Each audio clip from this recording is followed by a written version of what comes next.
যেতিয়া এটা exit pole ওলালে বহুতখিনি সিট আপোনালোকে 50-50 দেখুৱালে 30টা সিট 30টা সিট 30টা সিট 50-50 আৰু 25টা সিট তেওঁলোকক আপোনালোকে নিশ্চিতভাৱে পাব ক'লে যোগ কৰিলে কিমান হ'ল 55টা হৈ গ'ল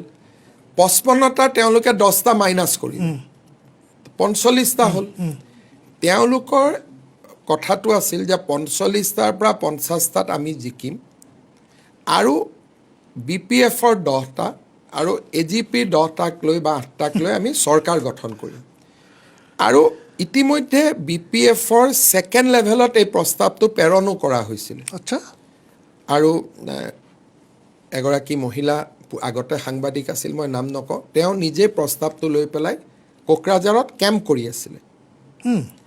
তেওঁলোকৰ প্লেনিংটো আছিলে যে আমাৰ 45টা বা 50 জন হ'ব আমি কৰ্ণাটকত গুচি যাম আৰু আমি গোটেই কেইজন একেলগে থাকিম যাতে আমাৰ পৰা কোনো বিজেপিত যাব নোৱাৰে তাৰ পিছত আমি এজিপি আৰু বিপিএফক লোভনীয় প্ৰস্তাৱ দিম যে আপোনালোক উপমুখ্যমন্ত্ৰী আৰু দুজন মন্ত্ৰী আৰু প্ৰয়োজন হ'লে হাগ্ৰামা মহিলাৰিক আমি মুখ্যমন্ত্ৰীৰ প্ৰস্তাৱ দিম আচ্ছা আৰু চাৰ্টাৰ্ডখনো বেংগলোৰ এয়াৰপৰ্টত ৰেডি হৈ আছিল ইয়ালৈকে আহিবৰ কাৰণে আৰু কৰ্ণাটকত হোটেলো বুক কৰিছিল মোক কৰ্ণাটকৰ বিজেপিৰ পৰাই ফোন কৰিছে যে কংগ্ৰেছে আমাৰ ইয়াত ৰেজৰ্ট বুক কৰিছে গতিকে এইটো তেওঁলোকে কোনো এনেকুৱা নাছিল যে কিবা এটা 70টা পাম বুলি তেওঁলোকে নিউজ লাইভৰ এক্সিট পোলটোক ভিত্তি কৰি তাৰ লগত এজিপি আৰু বিপিএফক যোগ দি তেওঁলোকে এটা ৰাজনৈতিক সমীকৰণ বনাইছিলে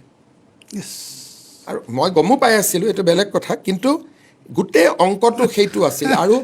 তেওঁলোকক যদি আপোনালোকে দেখা পায় যে নিউজ লাইভৰ সমীক্ষাটো ওলোৱাৰ আগতে তেওঁলোকে ৰাজীৱ ভৱনতো লাইট টাইট লগোৱা নাছিল এই সমীক্ষাটো ওলোৱাৰ পিছতহে তেওঁলোকে লাইট টাইট লগোৱা বা ৰং চং কৰাটো আৰম্ভ কৰিছিলে